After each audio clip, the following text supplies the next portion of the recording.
नमस्कार दोस्तों, स्वागत है आपका हमारे YouTube चैनल पे। दोस्तों, 12 ज्योतिर्लिंगों में से एक पवित्र वैद्यनाथ शिवलिंग झारखंड के देवधर में स्थित है। इस जगह को लोग बाबा बैद्यनाथ धाम के नाम से भी जानते हैं। कहते हैं भोलेनाथ यहाँ आने वाले सभी व्यक्तियों की मनोकामना पूर्ण करते हैं। इसीलिए इस शिवलिंग को कामना लिंग भी कहा जाता है। 12 ज्योतिर्लिंगों के लिए कहा जाता है कि जहाँ जहाँ महादेव साक्षात प्रकट हुए वहाँ ये स्थापित की गई। इसी तरह पुराणों में वैद्यनाथ ज्योतिर्लिंग की भी एक कथा है जो लंकापति रावण से जुड़ी हुई है। तो चलिए जानते हैं बाबा बैद्यनाथ धाम की कथा के बारे में। भगवान शिव के भक्त रावण और बाबा बैद्यनाथ की कहानी बड़ी निराली है। पौराणिक कथा के अनुसार दशानन रावण भगवान शंकर को प्रसन्न करने के लिए हिमालय पर तप कर रहा था। वह एक एक करके अपने सिर काटकर शिवलिंग पर चढ़ा रहा था। 9 सिर चढ़ाने के बाद जब रावण 10वां सिर काटने वाला था तो भोलेनाथ ने प्रसन्न होकर उसे दर्शन दिए और उससे वर मांगने के लिए कहा। तब रावण ने कामना लिंग को ही लंका ले जाने का वरदान मांग लिया। रावण के पास सोने की लंका के अलावा तीनों लोकों में शासन करने की शक्ति तो थी ही, साथ ही उसने कई देवता, यक्ष और गंधर्वों को कैद करके लंका में रखा हुआ था। इस वजह से रावण ने यह इच्छा जताई कि भगवान शिव कैलाश को छोड़कर लंका में रहें।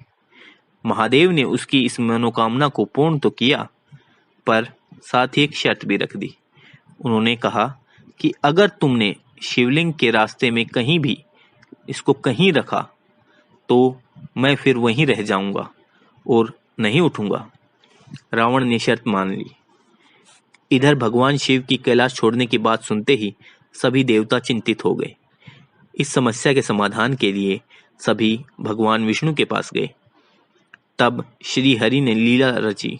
भगवान विष्णु ने वरुण देव को आचमन के जरिए रावण के पेट में घुसने के लिए कहा। इसलिए जब रावण आचमन करके शिवलिंग को लेकर श्रीलंका की ओर जा रहा था तो देवघर के पास उसे लघुशंका लगी।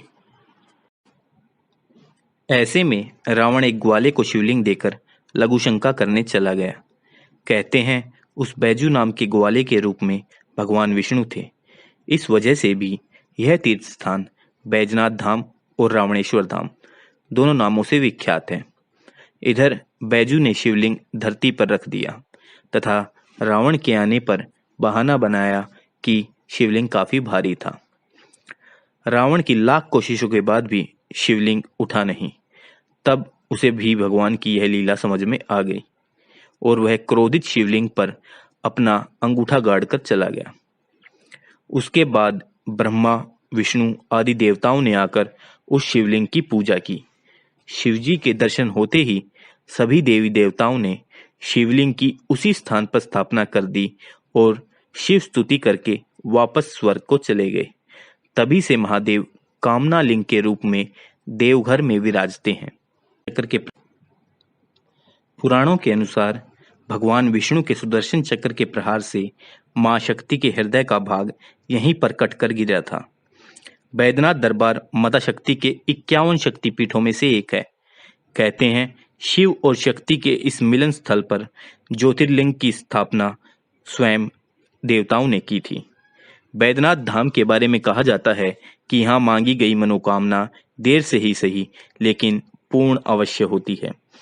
भगवान श्री राम और महाबली हनुमान जी ने श्रावण मास में यहाँ कावड़ यात्रा भी की थी। बैद्यनाथ धाम में स्थित भगवान भोले शंकर का ज्योतिर्लिंग यानी शिवलिंग नीचे की तरफ से दबा हुआ है। शिव पुराण और पद्म पुराण के पाताल खंड में इस ज्योतिर्लिंग की महिमा गाई गई है। मंदिर के निकट एक विशाल तालाब स्थित है। बाबा बैद्यनाथ का मुख्य मंदिर सबसे पुराना है, जिसके आसपास और भी अनेकों अन्य मंदिर बने हुए हैं। भोलेनाथ का मंदिर माता पार्वती जी के मंदिर के साथ जुड़ा हुआ है। यहाँ प्रतिवर्ष महाशिवरात्रि के 2 दिन पूर्व बाबा मंदिर और मां पार्वती तथा लक्ष्मी नारायण के मंदिर से पंचशूल उतारे जाते हैं।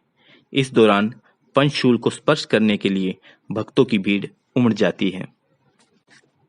दोस्तों, आपको हमारी वीडियो कैसी लगी कृपया कमेंट बॉक्स में अवश्य बताएं तथा और अधिक वीडियोस के लिए हमारे चैनल को लाइक तथा सब्सक्राइब अवश्य करें। जय श्री राम।